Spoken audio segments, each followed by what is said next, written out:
I ran away from my own wedding, not because I'd stopped loving the groom, but because he was the man my family had chosen to destroy me. That night, I hid in the limousine of the most feared mob boss in Philadelphia.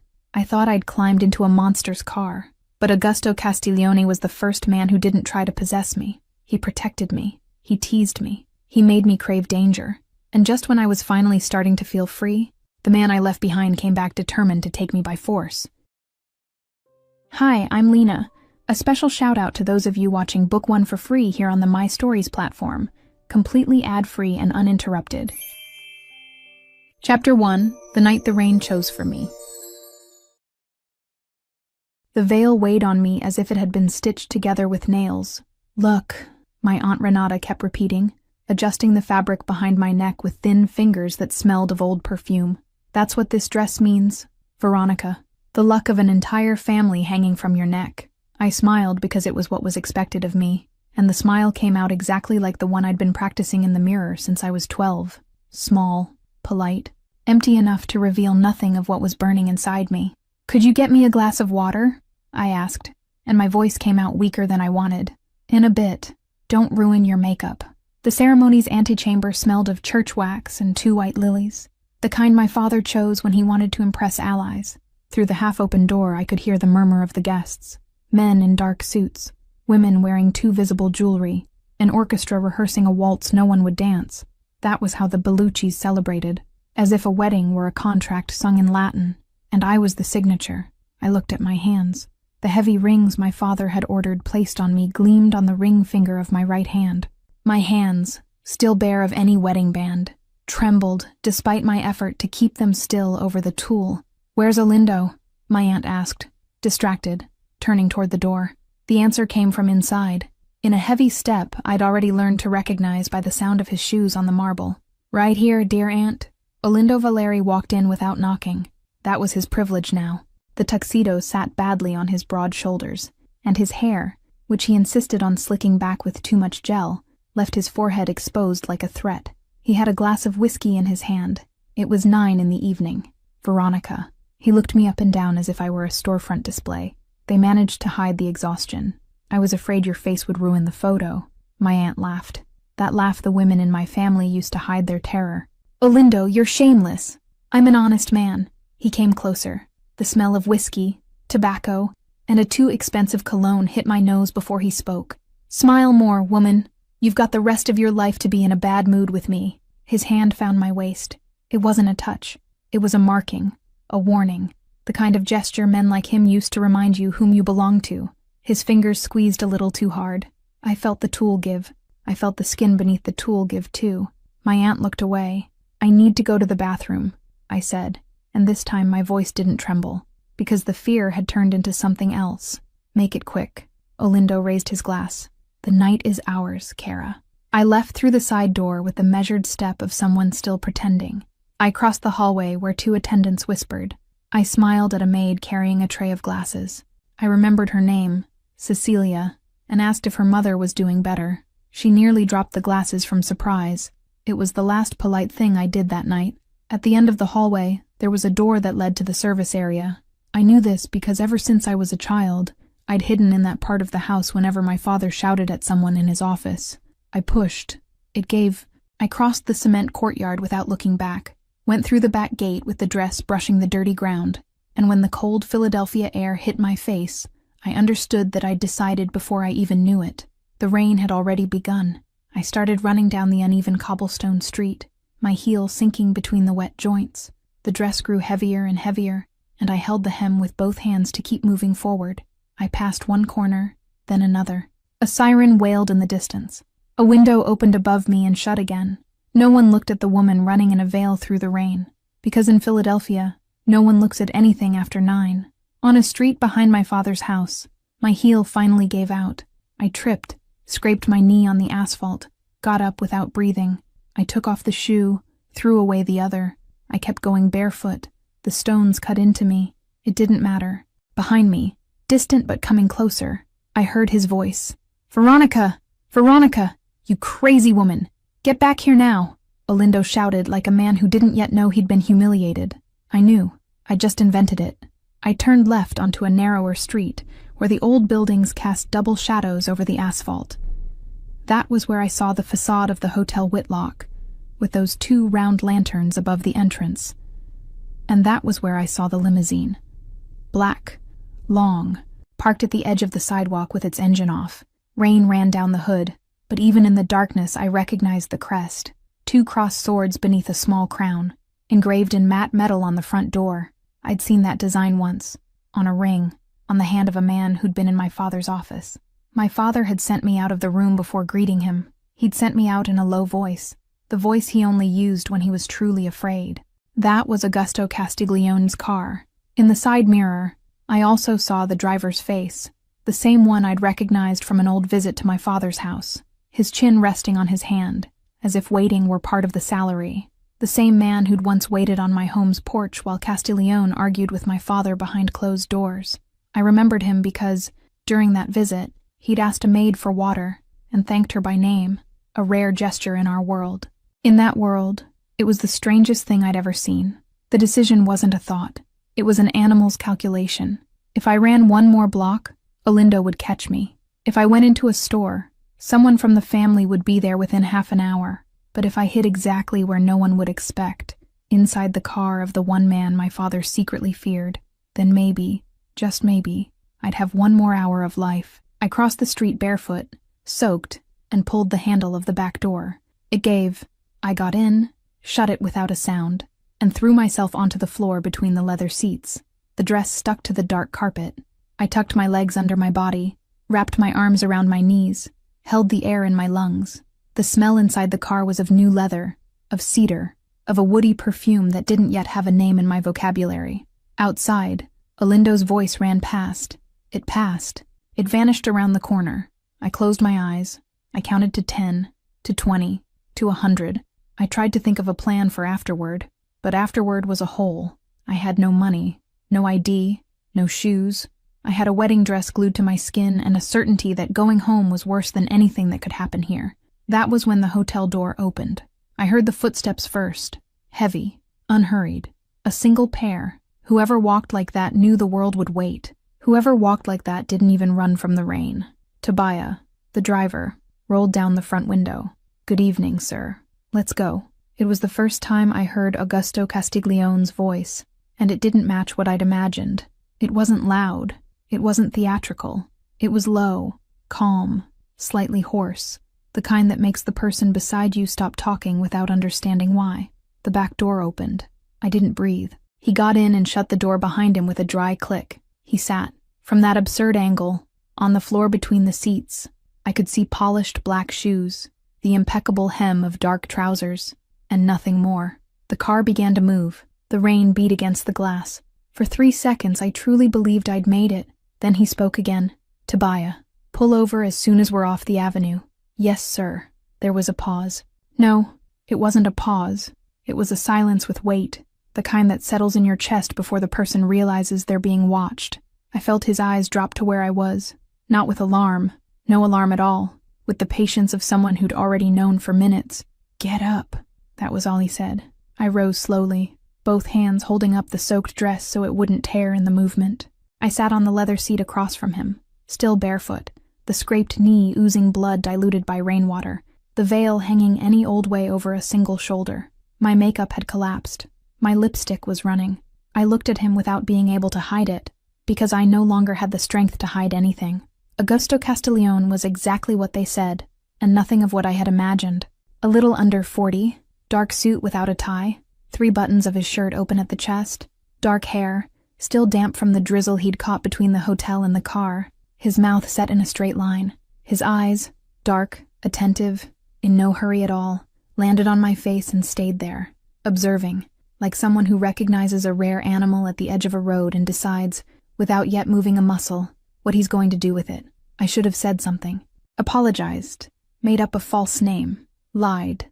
I couldn't move my tongue. He looked at me for a moment too long to be polite, and too short to be cruel. His eyes ran over the dress, the knee, the crooked veil, returned to my face. He recognized it. He recognized it. I saw him recognize it. He knew exactly whose daughter I was, exactly where I'd come from, exactly what night this was in the city. I didn't need to say it.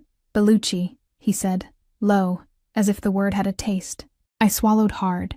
He didn't raise his voice. He didn't ask questions. He didn't call anyone. He simply leaned forward a little, rested his elbows on his knees, joined his hands in front of his mouth as if he were thinking, and looked at me in a way that emptied the car, the driver, the rain, the city. "You got in here," he asked, in a tone that sounded more like an observation than a question, "because you wanted help, or because you wanted to die?" And it was there, with my knee bleeding and the dress weighing twice as much as my body, that I understood I still didn't know the answer. Chapter 2. The Man My Father Feared. I opened my mouth and nothing came out. Augusto didn't move. He stayed with his hands joined in front of his mouth, his elbows on his knees, waiting as if he had all night. Maybe he did. Outside, the rain beat against the glass in a rhythm that didn't keep pace with my heart, faster than the rains, more irregular, more out of control. I began, and the word came out tangled in a knot that had no name. I cleared my throat, and I didn't want to die. Then, I don't know. He kept looking at me. It wasn't the kind of silence that demanded filling. It was the kind that weighed, that had its own volume and temperature, that occupied the space between the two of us like a third passenger. "I wanted out," I said, and this time my voice came out firmer than I expected. "I wanted out of my life for one night, and yours was the only car parked there." For a second I thought he was going to laugh. He didn't. His eyes only narrowed a millimeter, as if I'd hit on an answer he hadn't expected me to hit. "Tobiah, sir. Keep driving." "Where to?" "Out of the city." "Yes, sir." The limousine resumed gliding down the avenue. It was still raining. Through the fogged window I saw one of the corners I recognized from childhood pass by, a bench where my father used to leave me waiting with a nanny while he handled quick business. That night, the bench was empty and wet, the black granite seat reflecting the orange light of the lamppost above it. Augusto didn't take his eyes off me for a long stretch of the way. It wasn't an invasive look. It was the look of someone cataloging. The soaked dress, the poorly fastened veil, the bare feet, the blood on the knee that had already begun to dry into a thin, dark crust. He went over each detail with the same calm a doctor would use examining a list of symptoms. "Tobiah," he said again, without turning his head. "A mint." The driver let out a sound that could have been a sigh or a stifled laugh. "Well, now, sir, now." A hand emerged from the little partition window, holding an open tin. Augusto took a mint between his long, calm fingers, and held it out on his palm to me, without leaning too far, like someone offering something to a frightened animal and knowing that sudden movements come at a price. "Take it," he said. "You're not choking, but your chin is trembling." I looked at the mint. I looked at his hand. At the signet ring on his pinky, 2 swords, a small crown engraved in relief. At the firm skin of his knuckles, no visible scars, which somehow frightened me more than if he'd had scars all over. I took the mint. "Thank you," I whispered. "Tobiah, one more." "Why?" "Because she said thank you," Augusto answered, and his voice held a shadow of something that could have been humor if he'd let it reach the surface. "I don't remember the last time anyone said thank you in this car." Tobiah let out a grumble as he passed the second mint through the little window. "It'll be morning before we get there." "It will." "Sir, the lady is barefoot," Tobiah remarked, quietly, in the tone of someone commenting on the weather. "I've got a blanket in the trunk. Pull over." He pulled over. Tobiah stepped out into the rain without complaint, opened the trunk, came back half a minute later with a gray wool blanket folded over his arm. He passed it through the little window. Augusto took it with one hand. He leaned forward, and the smell of the wet suit crossed the air between us for a second. Wood and something colder, drier. He placed the blanket over my shoulders without touching me. A precise, calculated gesture that kept distance where distance was still possible. "Thank you," I repeated. And it was pathetic how shrunken my voice was on that syllable. He didn't answer. He settled back into the opposite seat and looked out the window. The road began to grow darker. The city lights thinned out little by little, replaced by patches of black between lampposts spaced farther and farther apart. Trees appeared. Damp wooden fences appeared. In the distance, a tall gate appeared between 2 moss-covered stone walls. "Where are we going?" I asked. "To a place your father can't enter without permission." "Your house?" "One of the houses." The gate opened without anyone getting out of the car. The gravel crunched thin and steady beneath the tires. I saw ancient trees with trunks wide enough to hide a person, a fountain switched off in the center of a courtyard, a dark stone facade with lit windows in nearly every room. The house was far too big for one person.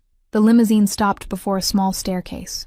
Augusto got out first. He didn't offer me his hand. He waited in the fine rain that was still falling, his suit absorbing the water without him making any move to protect himself, and watched me come down on my own feet, with the blanket over my shoulders and the hem of the dress dragging through the wet gravel. The door of the house opened, before he touched it. "Mio caro, but what time is it?" A woman began, and stopped. 60-something years old, white hair pinned in a tight bun, an apron over a worn blue cotton dress. She saw me. She saw the wedding dress. She saw the bare foot. She saw the knee. She didn't ask a single question. "Come in, bambina," she said, opening the door wider. "Come in before you catch pneumonia on top of everything else." "Donna Marta," said Augusto behind me. "Second floor guest room. Hot towel, whatever she wants to eat. No questions tonight." "Yes, sir. And look at her knee tonight. If it gets worse, we'll call someone tomorrow." "Yes, sir." Donna Marta put her arm around my shoulders as if I were a niece who'd shown up unannounced, and led me through the entrance hall. Augusto hung back, speaking to Tobiah in Italian in a voice so low that not a word crossed the distance between us. In the hall there was an enormous mirror with a gilded frame, taller than me. I looked into it by mistake. The woman standing there wasn't me. My dark hair, which had taken 3 hours to style that afternoon, was running in heavy, plastered strands down both sides of my face. The makeup had turned into dark smears on my cheeks and beneath my eyes, the mascara drawing irregular furrows that ran all the way to my chin. The red lipstick had smudged sideways, as if someone had rubbed it with a thumb to wipe it off and given up. The veil was crooked over one shoulder.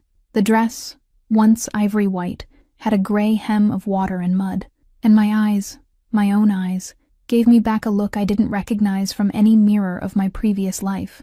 It wasn't the Veronica from the mirror in my mother's room. "Come, Cara." Donna Marta gently pulled me by the arm.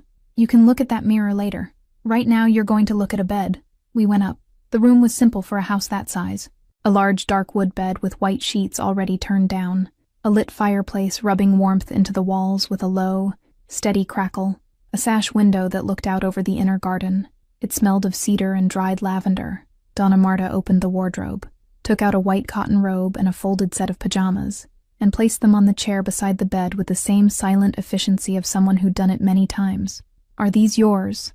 I asked without thinking. She stopped. She looked at me with a calm that hurt in a specific way, the kind of calm that only comes from someone who's seen too much and learned not to react to any of it.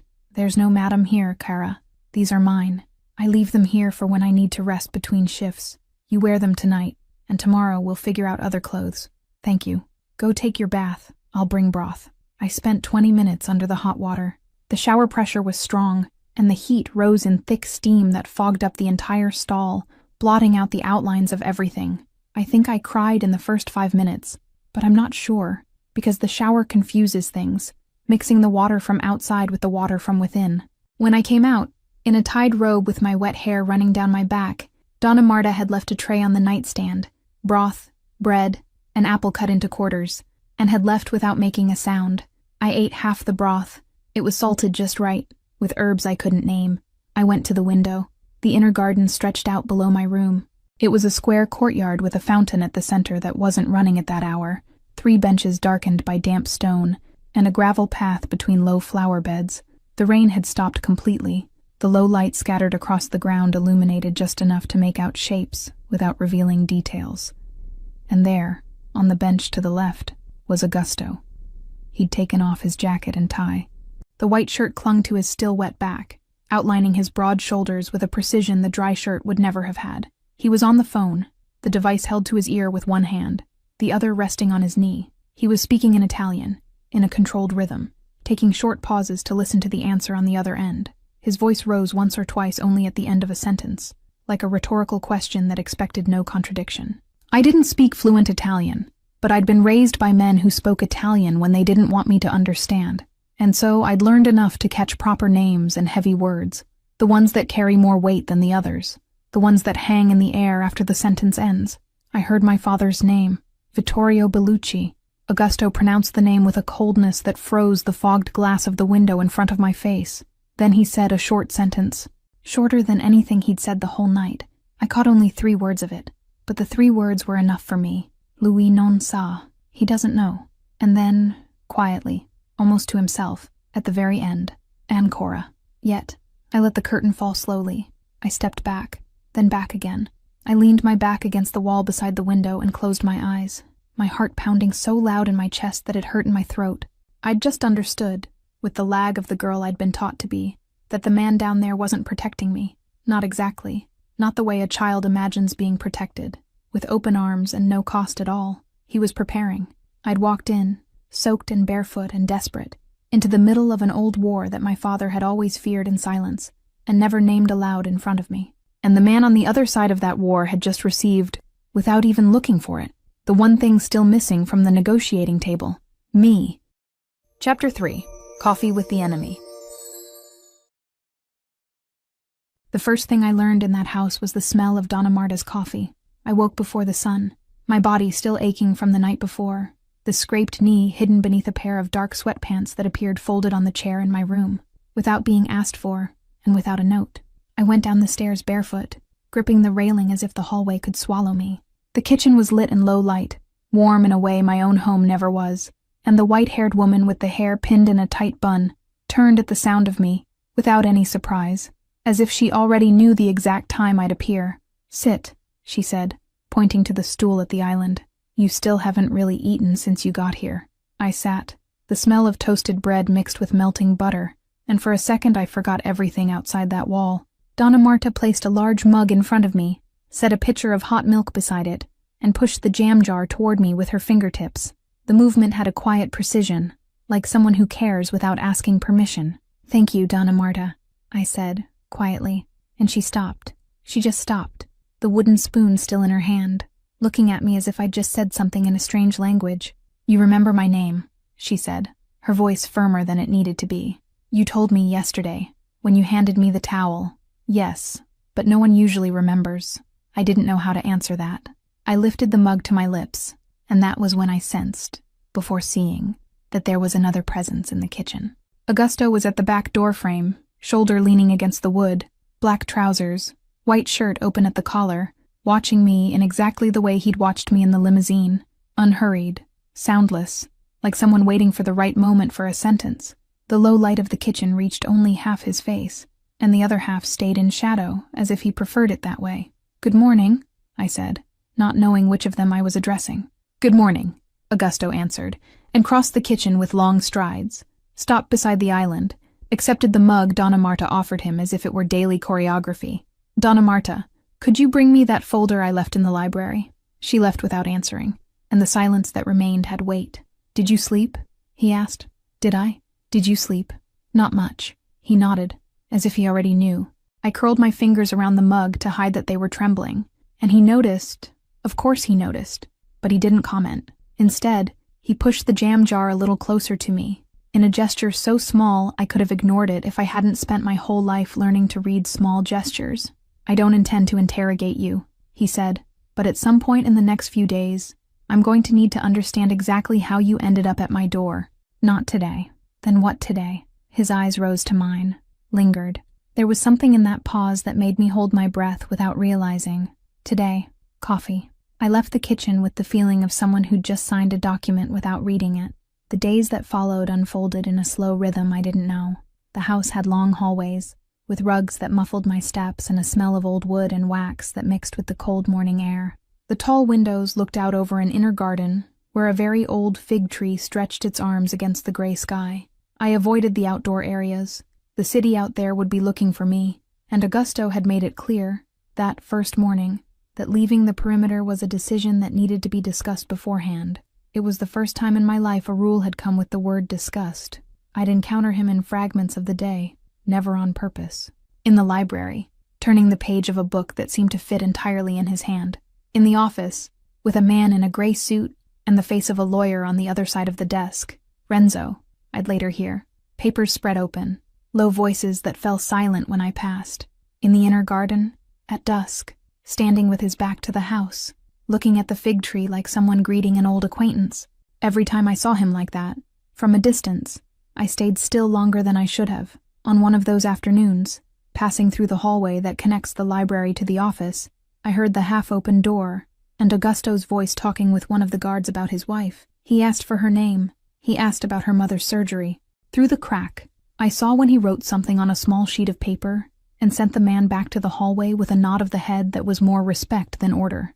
I hadn't expected that, nor had I expected to find, on the morning of the third day, a copy of the book I'd mentioned in passing, the night before sitting on the library's little table, marked with a narrow ribbon at the page where I'd stopped quoting the story. Was it you? Augusto, seated in the leather armchair in the corner, looked up from the newspaper without answering. Was it you who put the book here? It was Donna Marta.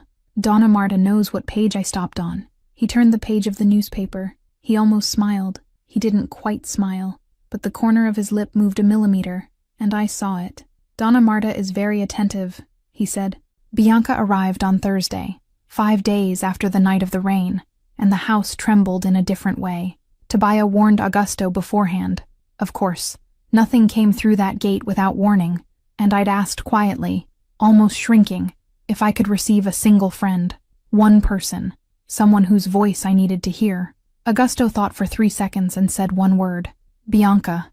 I didn't even ask how he knew. She appeared in the late afternoon, with an enormous bouquet of white lilies mixed with peonies from her own flower shop, the stems wrapped in craft paper tied with twine, and her red lipstick impeccable despite the trip. She stopped in the middle of the hall, looking up at the high ceiling like someone appraising the price per square foot. I brought flowers, she announced, for the funeral of the wedding. Bianca. What? It's true. The man died socially, darling. Tobias, who had walked her from the gate to the entrance, held the bouquet with the face of someone who'd never touched a lily in his life. Ma'am, he said, formal, you can accompany Miss Bellucci. Miss Bellucci. Bianca arched her eyebrows at me, delighted by the formality. 1,000 times better than Mrs. Valerie, isn't it? I laughed for the first time in days. It was a strange sound, rusty, that came out of my throat like someone relearning. I took her to the inner garden. The air outside was cold, with that smell of damp earth that comes before a rain that hasn't yet decided to fall. We sat on the stone bench beneath the fig tree, and I told her what I could.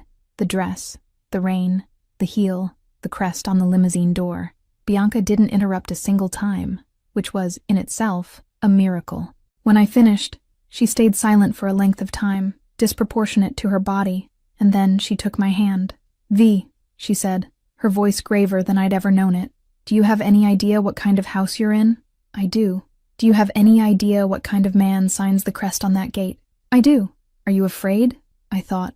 I really thought, looking at the fig tree and at the yellow light leaking through the library windows inside. Not the way I should be. Bianca looked at the house, then at me, and for a second I thought she was going to tell me to leave with her right then, but she only squeezed my hand harder and sighed. Then we keep our eyes open. I'll keep an eye on you. You keep an eye on him, and may God keep an eye on all of us. That same night, the city reached the house for the first time. I was in the library, sitting on the rug, my legs folded beneath my body, pretending to read. The smell of old paper and the leather of the armchair filled the room. The door opened without a knock. Augusto walked in with his phone in hand, held it to his ear, and his expression hardened 3 seconds later. Vittorio, he said. My father's name cut through the air like glass. I went still. Augusto didn't tell me to leave, and for a moment I understood that he wanted me to listen. He walked to the window, stood with his back to me, and his Italian came out low, slow, without any change in tone. I didn't understand all of it. I understood the essential. I understood when he said no. I understood when he said my house. I understood, above all, when he said a single sentence in English, near the end, in the gravest voice I'd ever heard come out of that man. She is no longer yours to demand. And he hung up. The silence that followed had no beginning and no end. Augusto put the phone in his pocket, and when he turned to me, I was standing without having realized at what moment I'd risen. What did he say? I asked. What was expected? Is he going to come here? Not today. And Olindo. His pause was 1.5 seconds long. I counted. Olindo is in the city, Augusto said, finally. Been hunting. I sat back down on the rug, because my knees wouldn't obey the order to keep standing. Augusto crossed the library slowly, sat in the armchair across from me, and for a moment I thought he was going to lean in to touch my face. He didn't. He clasped his hands between his knees and stared at the floor between the two of us, where the rug had a burgundy pattern I'd never noticed. My sister, he said without warning, was 20 years old.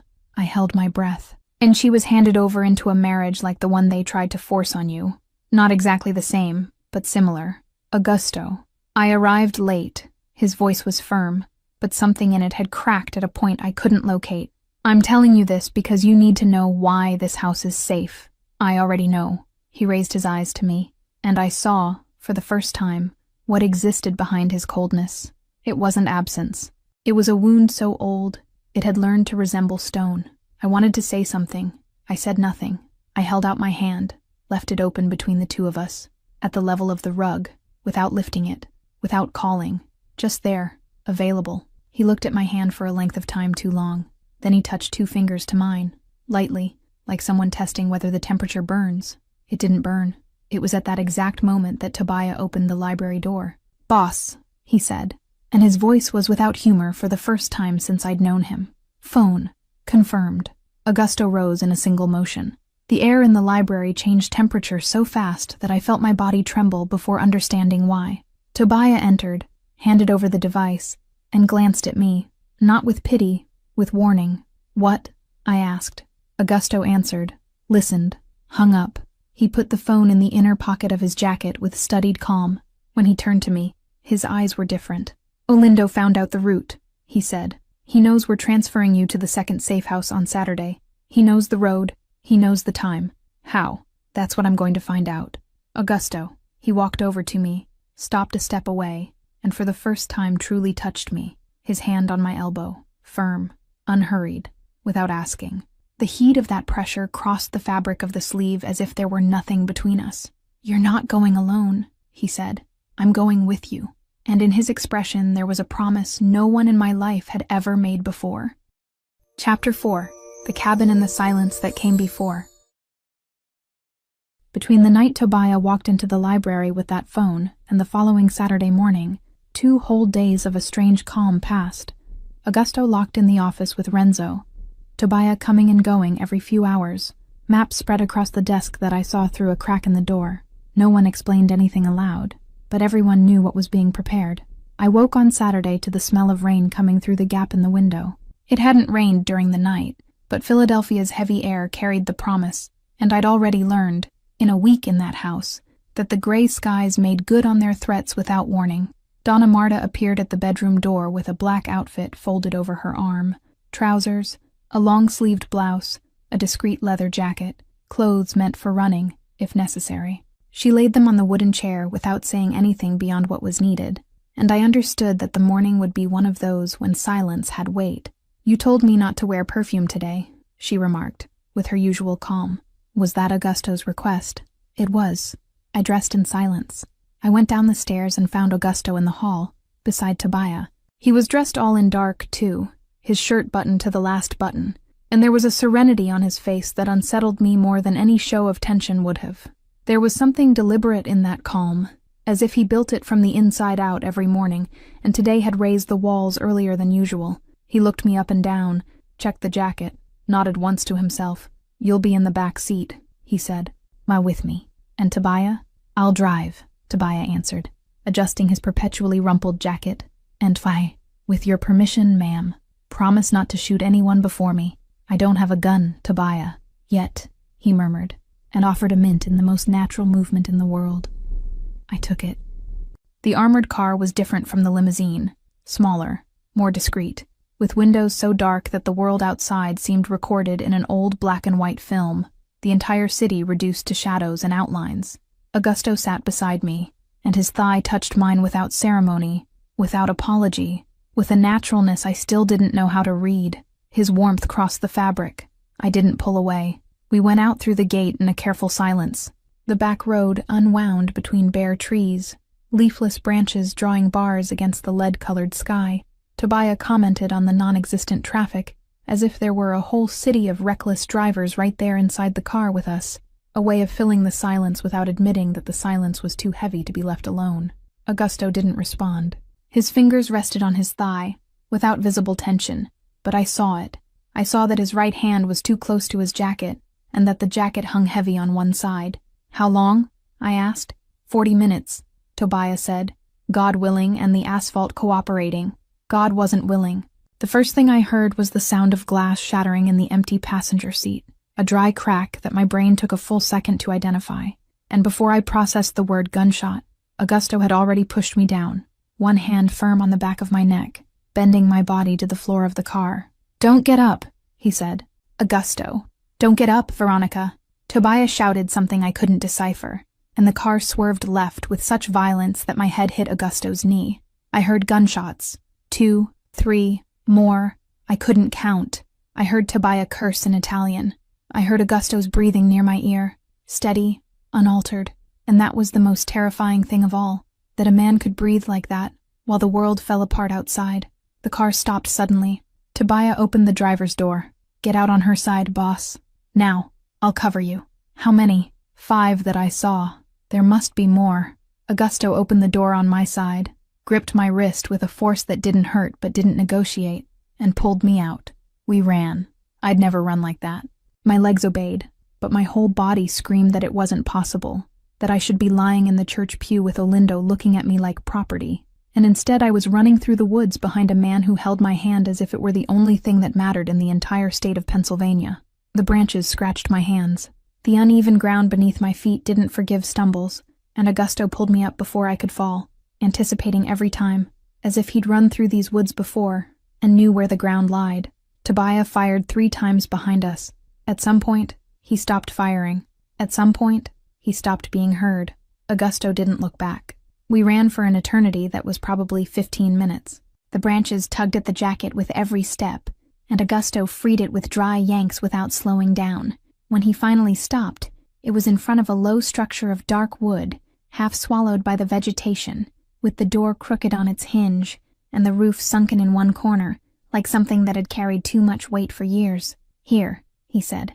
We went in. The cabin smelled of old wood and something older I couldn't name. Damp earth, maybe, or the silent accumulation of many winters spent with no one inside to light a fire. Augusto shut the door behind us and pushed an old bench against it, holding the latch with the weight of the furniture. Then he walked to the only window, looked through the narrow gap for a few seconds, came back. The only piece of furniture left was another bench of darkened wood leaning against the back wall, and a shelf with forgotten objects covered in dust.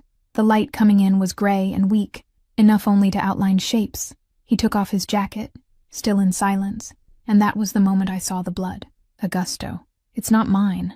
It's on your arm." He looked down, at the long cut crossing his right forearm, and frowned like someone discovering a coffee stain on an expensive shirt. "That one's mine," he conceded. "But it's shallow. Sit, Veronica, sit." He looked at me for one long second, with those eyes that seemed to assess everything at once. The cabin, the situation, the probability I'd give in. And then, to my surprise, he obeyed. He sat on the bench, leaned his back against the dark wood wall, and held out his arm with an almost amused resignation, like someone accepting the orders of a particularly stubborn child. The cabin had a small cabinet with forgotten utensils, a folded cloth that looked clean enough, a closed bottle of something that smelled of alcohol when I opened the cap. I poured it over the fabric, knelt in front of him, and brought my hand to his arm. It was trembling. My hand was trembling, not his. "Sorry," I whispered. "For what?" "For trembling." He tilted his head, and the low light coming through the gaps in the window struck half his face in a way I hadn't expected. It drew his jaw with precision, marked the shadow of his lashes, made his eyes darker than they already were. He didn't look like a monster in the gray light of an abandoned cabin. He looked like just a man who'd carried heavy things for too long. "Now, are you still trembling from fear?" he asked. "I don't know." I cleaned the cut with slow movements. He didn't move. When I passed the cloth over the deepest part, his breathing changed. Not much, just enough for me to notice, and the fact that I'd noticed made my own breathing forget the way back. "There," I said, quietly. I didn't get up.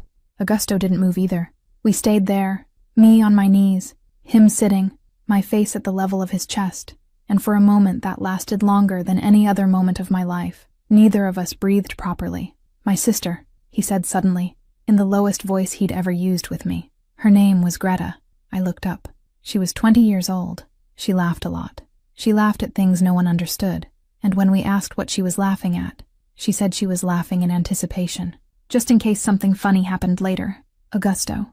I arrived 2 days late. His throat hardened on that last word, but his voice didn't break. I rested my palm on his knee without thinking, and he covered my hand with his. His hands were warm, rough in places, and firm the way certain things can only be firm after they've been broken and reassembled with great awareness of each piece.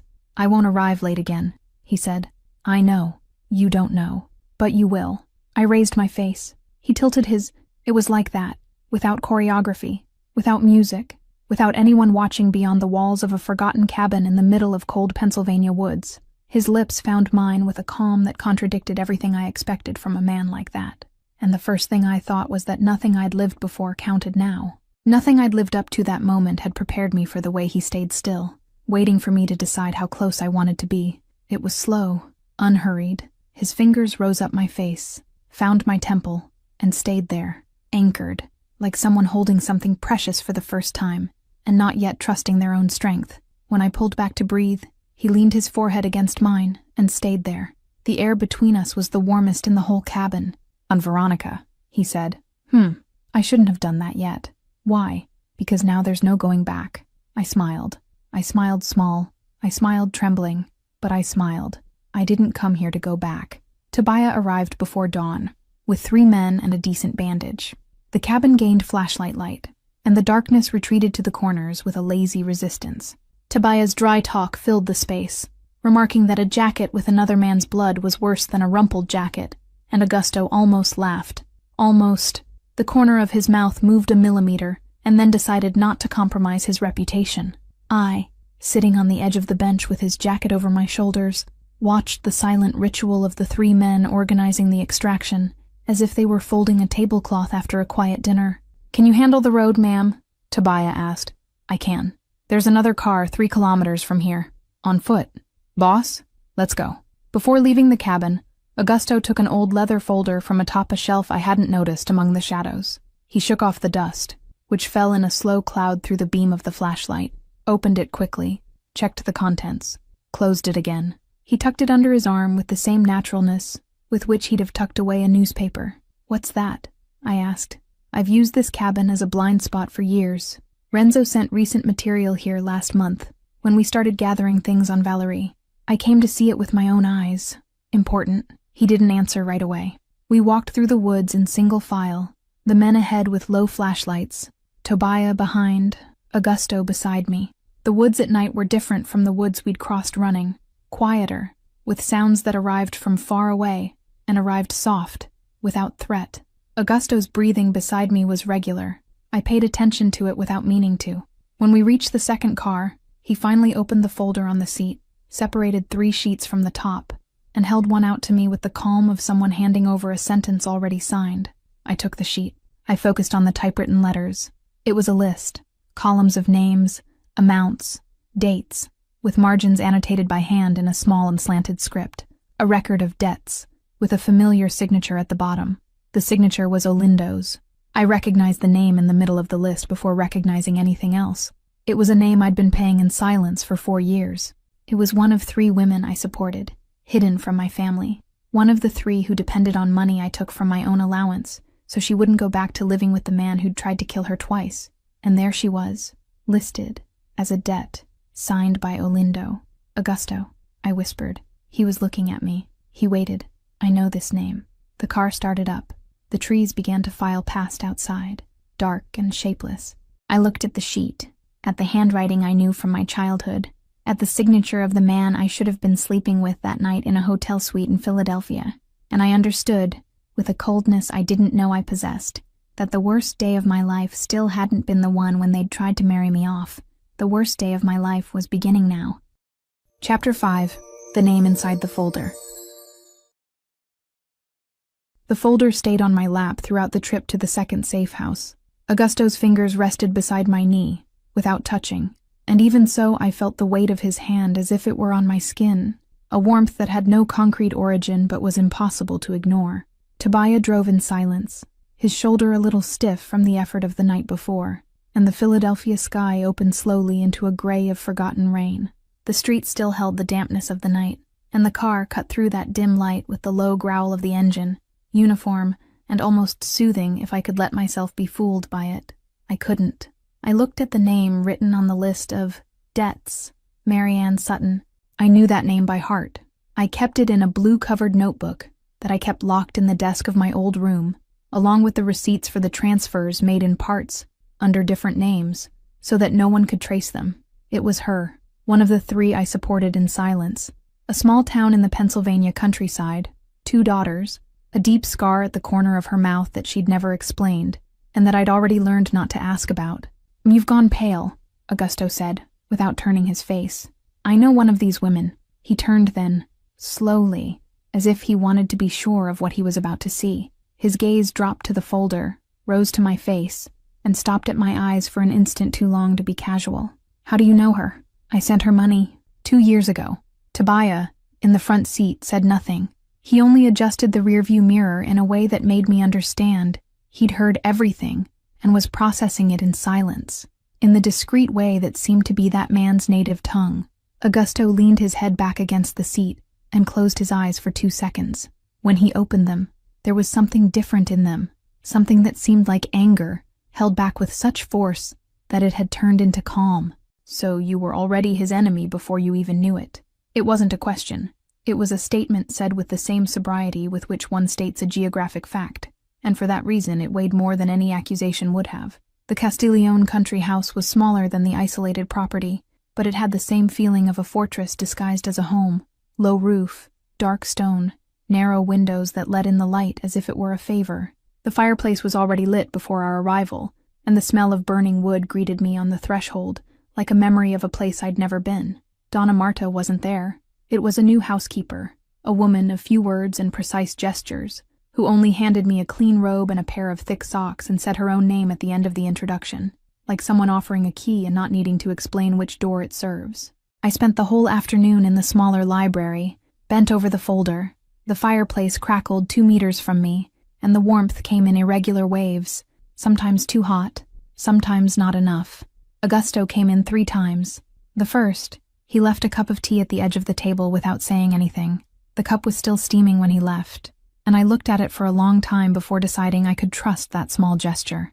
The second, he adjusted the firewood with short, mechanical movements, his back to me, without turning around even once. The third, he stopped behind me, rested both hands on the back of my chair, and read over my shoulder. His breath was close to the back of my neck. His smell, wood, clean fabric, something that had no name but that I was already beginning to recognize, filled the small space between us. I couldn't turn the page. "How many cases?" he asked. "At least 3 documented. Probably more. Dates. The oldest are 5 years old. The most recent, from a few months ago." He pulled away slowly. The warmth that had been at my back left with him, and left a void I hadn't expected to feel. And that irritated me a little, to recognize it, because it meant I'd already grown used to a presence that 2 months ago I'd have called a threat. "Renzo arrives in an hour," Augusto said, already at the threshold. "I want you in the meeting." "Me." I lifted my face. "You found it. You decide what to do." Renzo Marchetti arrived in a gray suit, folder under his arm, smelling of old tobacco and late afternoon rain. He had the face of someone past 50 who'd seen contracts broken and redrawn so many times that nothing surprised him anymore. He greeted me with a slight nod and sat in the armchair across from mine without waiting for an invitation. It was the manner of a man who'd entered that house hundreds of times and knew exactly where each armchair was, even in the dark. Augusto poured 3 small measures of an amber liquid. I didn't touch mine. "Summary," Renzo said, opening the folder on the coffee table with an almost surgical precision. "Systematic extortion, threats with witness records, 3 documented episodes of physical violence with photographs. Olindo Valeri's signature is on 14 pages. It's enough for a long conviction." "And for us?" I asked. Renzo raised his gaze. He seemed surprised that I'd spoken, not in an offended way, but in the manner of someone recalibrating an expectation in real time. "And if we hand it over directly, the police are going to want to know how the material reached our hands. They'll get to Augusto before they get to Olindo." "Anonymous delivery," Augusto said. "Envelope without fingerprints, source impossible to trace. Copy to the press the same day." Renzo tapped lightly on the dossier, slowly, like someone confirming an equation. "It works, but it needs clean hands to prepare it." "I'll prepare it," I said. The 2 men looked at me at the same time. Renzo arched an eyebrow, discreet. Augusto didn't move. He just looked at me with that attention that seemed to weigh something in silence, unhurried and without visible judgment. "Are you sure?" It was the name of one of my women that appeared in this folder. I'm the one who delivers it. Augusto held my gaze for a length of time that seemed measured with a ruler. Then he did something I didn't expect. He leaned forward slightly, rested his elbows on his knees, and said, in a low voice, without ceremony, "All right." It was 2 syllables, but I understood their weight. It was the first clear sign that he was ceding control, and that he did so knowing very well what he was ceding. Renzo noticed too. I saw it from the small movement of his mouth, almost a smile, that he swallowed before turning the next page. That night, Tobiah leaned against the doorframe with the phone in his hand, and that false serenity on his face that I was beginning to recognize as a code for emergency. "Boss." Augusto rose from the armchair with no apparent hurry, the glass still in his hand. "Olindo found out," Tobiah said. "He knows the lady is here.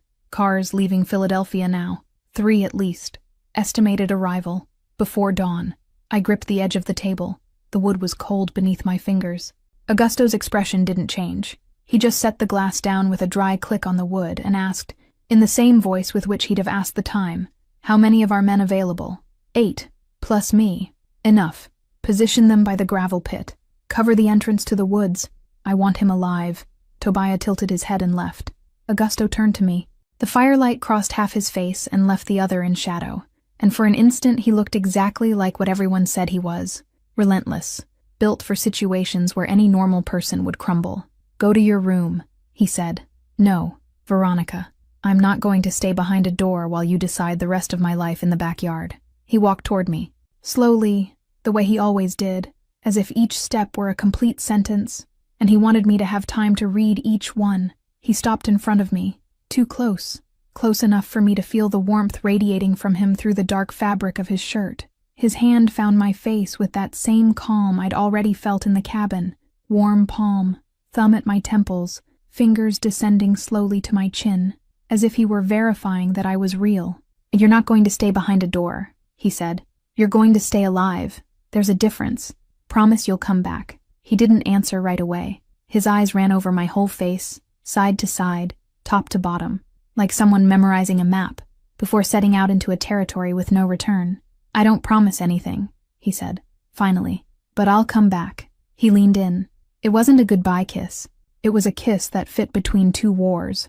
Short, deep, without choreography, with his mouth resting afterward against my forehead, like someone signing beneath a sentence written centuries ago that only now had someone found the courage to read aloud. The phone rang in the living room before I could respond to what that had done inside my chest.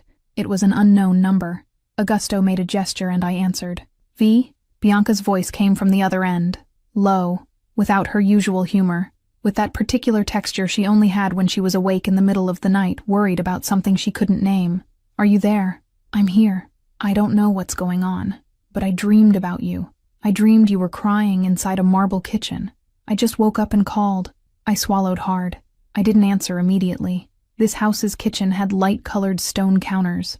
It wasn't marble, but it was close enough to stop me. And it was exactly there, with the phone at my ear and Olindo's folder on the table 2 meters from me, hearing the voice of the only person left from my previous life with no condition attached to her affection, that I cried for the first time without it being from fear. It was a short, contained cry, more relief than pain. The kind of cry that doesn't ask permission and doesn't warn you before it comes. "V, I'm here," I said. "I'll call you tomorrow." "Are you really going to call?" "I swear." I hung up. Augusto was at the doorway, watching.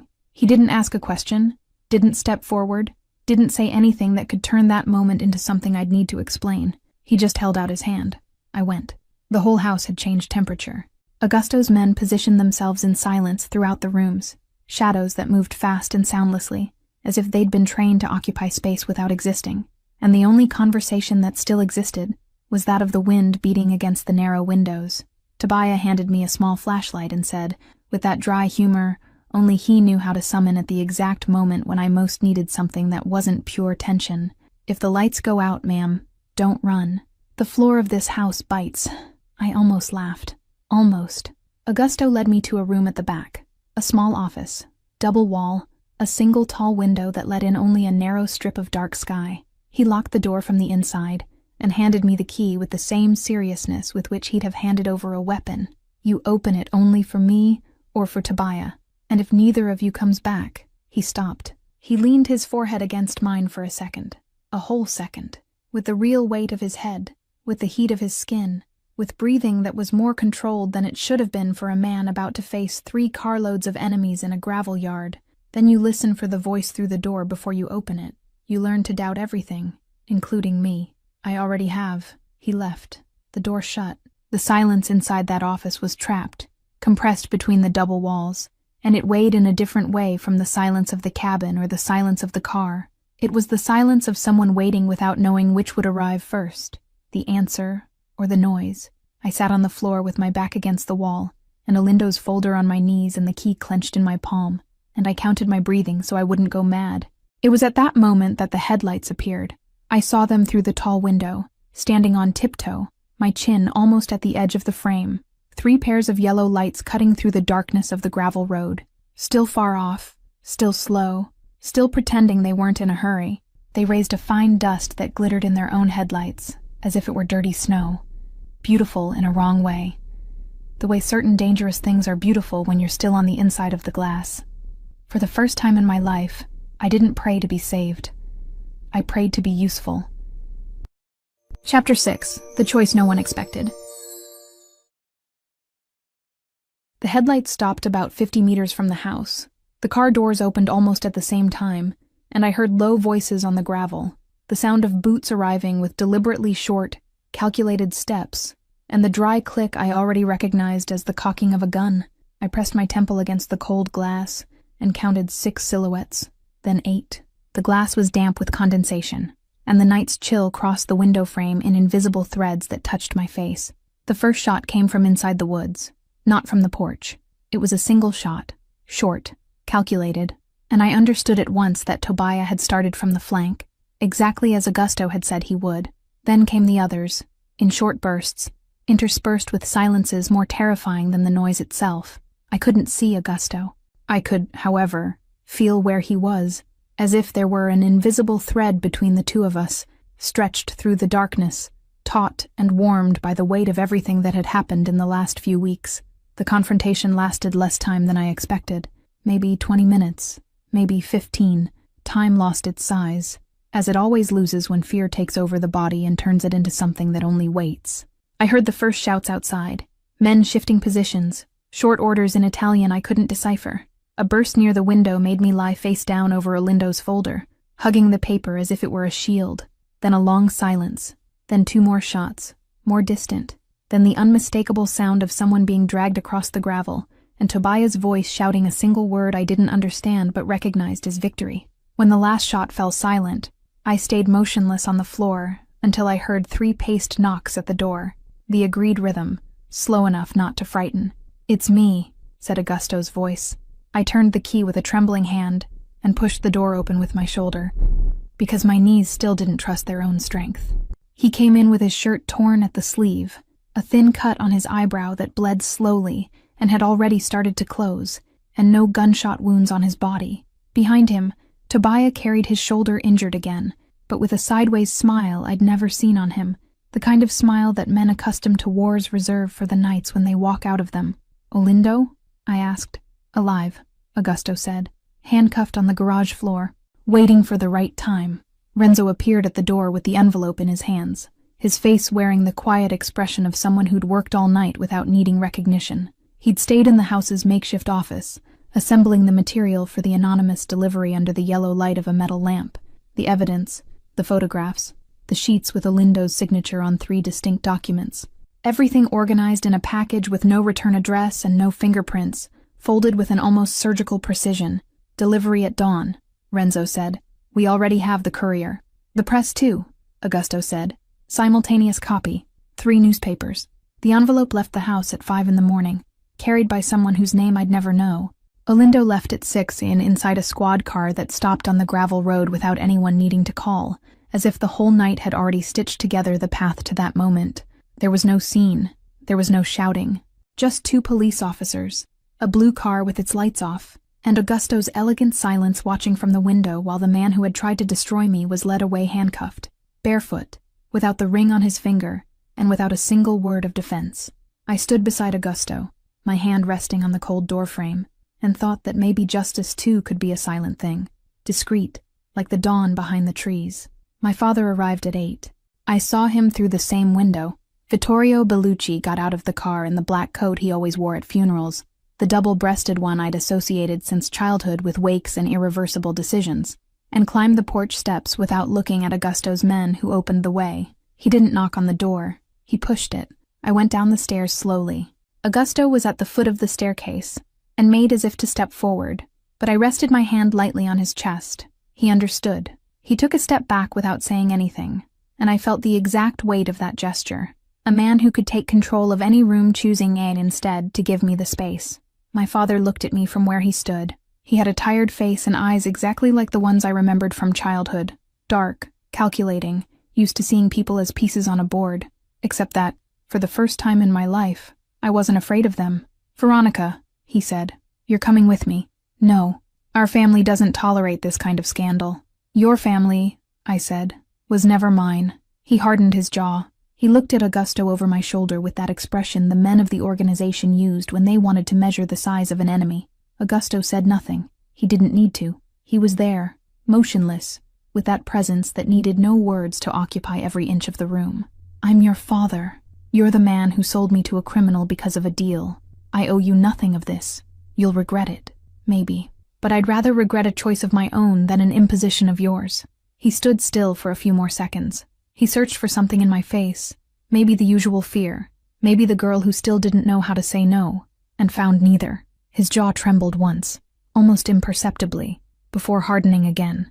"You know what's going to happen to the family business." "I know. And even so, he stared at me for the last time. It wasn't hatred that was there. It was worse. It was the silent calculation of a man understanding that he'd lost a piece worth more than he'd admitted his whole life. He turned.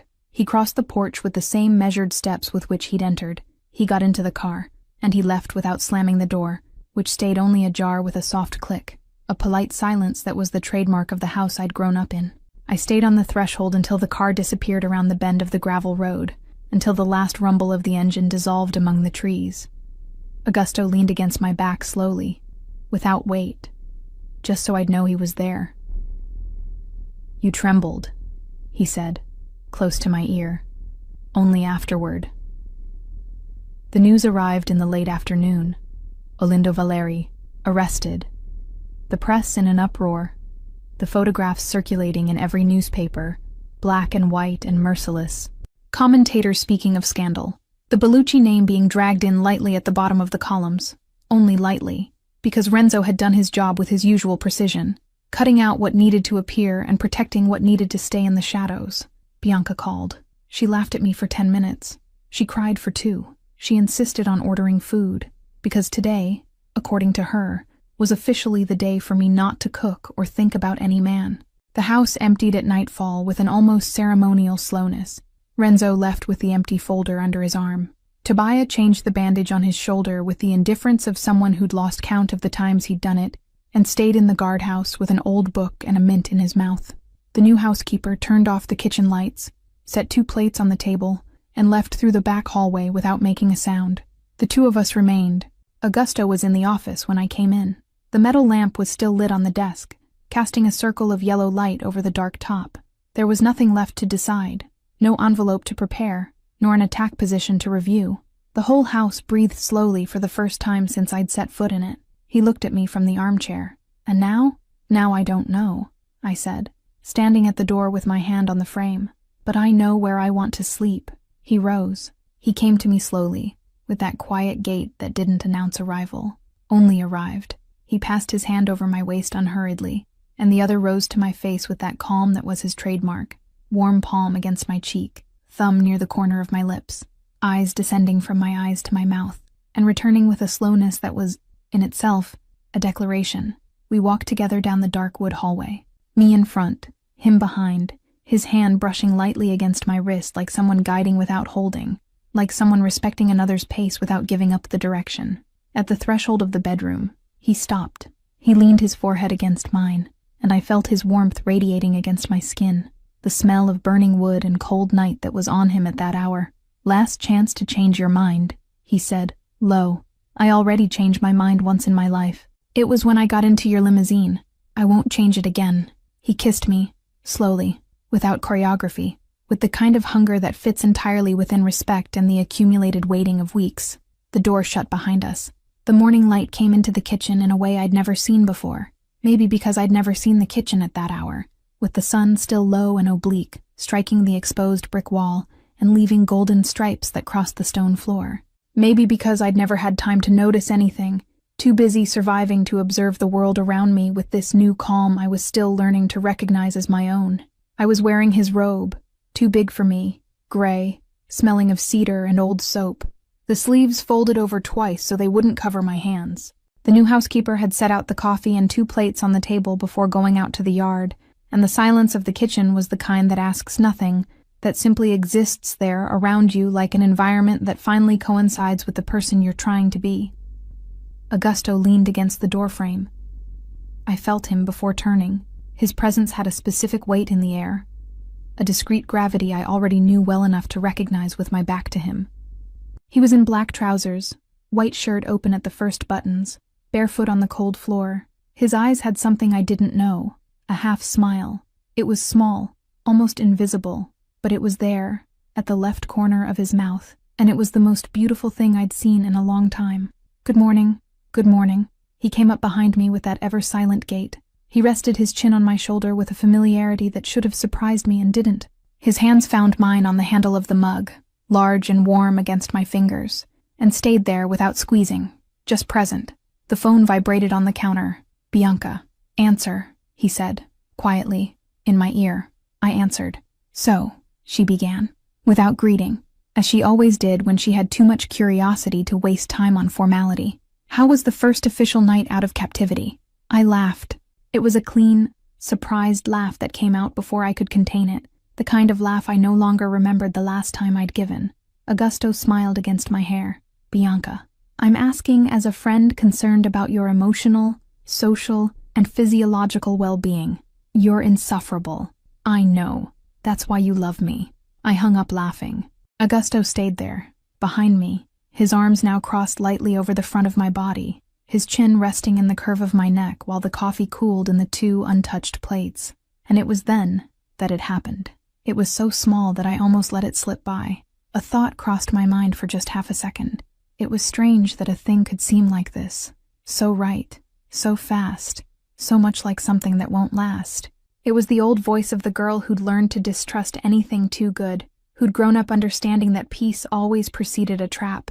I closed my eyes. I breathed in the cedar smell of the robe and the coffee, and the soft cold of the morning coming through the half-open window. I pushed the thought away like someone brushing dust from the air, not with violence, just with the awareness that it existed and that I no longer needed to let it occupy the whole space. I squeezed his hand over mine. He squeezed back. Outside, the sun finished rising over the trees, and the whole house, for the first time in many years, simply breathed. Lena here. That wraps up Book 1, and I've already finished Book 2. You can get access to it for a really small fee. I thought I was finally safe. I had a new life, a purpose that made my heart beat with pride, the foundation I built from scratch. And Augusto, the most dangerous man in Philadelphia, looked at me as if I were the only thing capable of taming his darkness. Then she appeared. Lucilla, sweet as poisoned honey, too generous, too perfect to be true. I embraced her. I opened the doors of my home. I brought her into the foundation, introduced her to my allies, trusted her with secrets that not even Augusto knew in full. I let her see the smile he reserved only for me, and she smiled back. 3 days later, Augusto disappeared. At the intersection of Broad and South, his phone was found on the asphalt, cracked screen, a thin crack that cut across the photo of us in the background like a stab. The last record, a message of mine he never answered. Blood on the sidewalk. No body. The woman I called a friend had come in through the door I opened myself. The trap that destroyed my happiness used my own hands to set itself. Now I sit here, looking at the destroyed phone on the table, the silence of the house that once echoed his voice. Is the man who swore to protect me still breathing? Or has Lucilla already torn from him what mattered most? Us? And what if her scheme is far greater than the disappearance? What if what she planned to crack the couple is something not even his love can mend? And what if, when he comes back, if he comes back, I discover that the betrayal was already inside the two of us? What do I do now, when the only person who could save me might already be lost forever?